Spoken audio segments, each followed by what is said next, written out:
అమెరికన్స్ని యూరోపియన్స్ని చూస్తే వాళ్ళ ఒబేసిటీ చాలా స్థూలంగా ఉంటుంది. అంటే టాప్ టు బాటమ్ వాళ్ళ స్కెల్టల్ స్ట్రక్చర్ కానీ వాళ్ళ ఒబేసిటీ జనరలైజ్డ్గా ఉంటుంది.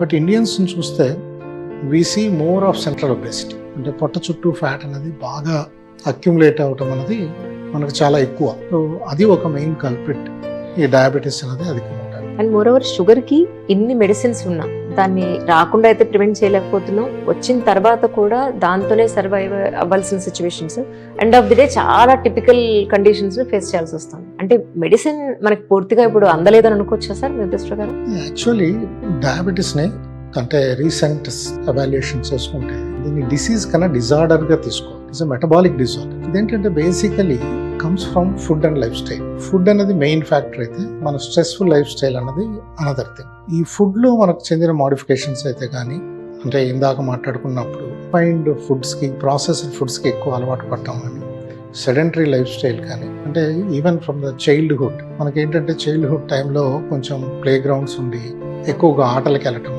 ఇలా ఉండేవాళ్ళం. ఈరోజు చిల్డ్రన్స్లో కూడా 30% ఆఫ్ ద చిల్డ్రన్స్లో ఫ్యాటీ లివర్ చూస్తాం. పిల్లల్లోనా?